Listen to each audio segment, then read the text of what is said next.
ქარის ენერგიის გამოყენების ადრეული ფორმები ნაოსნობას უკავშირდება. მესხვაურები ქარის ენერგიას სწრაფი გადაადგილებისთვის იყენებდნენ და მისი საშუალებით განსაზღვრავდნენ მარშრუტებსაც. ქარის ენერგია გამოიყენებოდა წყლის ამოსატუმბადაც. აღნიშნული მეთოდი განსაკუთრებით გავრცელებული იყო კუნძულ კრეტაზე, სადაც ასობით დანადგარის საშუალებით ამოჰქონდათ წყალი ზღვებიდან და მდინარეებიდან, რომელსაც შემდგომ მარცვლეულის მოსარწყავად და ცხოველების სასმელად იყენებდნენ. ქარის ენერგიის გამოყენების შემდგომი სტადია ქარის წისქვილები იყო. ჩვენი წელთაღრიცხვის 500-900 წლისთვის სპარსეთში ქარის ენერგიის გამოყენება წისქვილების ამუშავებისთვის დაიწყეს. ცნობილია, რომ ქარის წისქვილები არსებობდა ჩინეთშიც. ზოგიერთი სწორედ ჩინეთს მიიჩნევს ქარის წისქვილების წარმოშობის ადგილად. მე-13 საუკუნის დასაწყისიდან ქარის წისქვილები აქტიურად ჩნდება მსოფლიოში და თანდათან უფრო დახვეწილი და მრავალფეროვანი ხდება. მე-19 საუკუნის მიწურულიდან კი ქარის ენერგიისაგან ელექტროენერგიის წარმოება დაიწყო. პირველი სადგური 1898 წელს ოჰაიოში, ამერიკის შეერთებულ შტატებში გაიხსნა.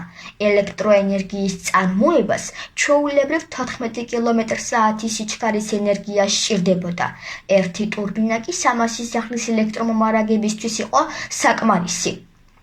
ქარის ენერგიისაგან ელექტროენერგიის წარმოება ევროპაში განსაკუთრებით პოპულარული გახდა მეორე მსოფლიო ომის დროს, როდესაც წიაღისეულ საწოლზე ხელმისაწვდომობის დროებით მას შეზღუდვამ ფასების მკვეთრი მატება გამოიწვია.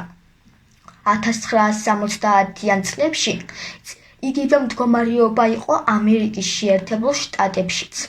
ცნობილი არაბული ნავთობის კრიზისის პირობებში ქარის ენერგია იყო ელექტროენერგიის მიღების მნიშვნელოვანი წყარო. კრიზისის დასრულების შემდეგ ქარის ენერგიის მნიშვნელობა შესუსტდა, თუმცა ტექნოლოგიური განვითარება გაგრძელდა და მნიშვნელოვან წინსვლას მიაღწია. 2012 წელს ქარის ენერგიისაგან წარმოებულმა ელექტროენერგიამ 240 მილიონი მეგავატ-საათი შეადგინა.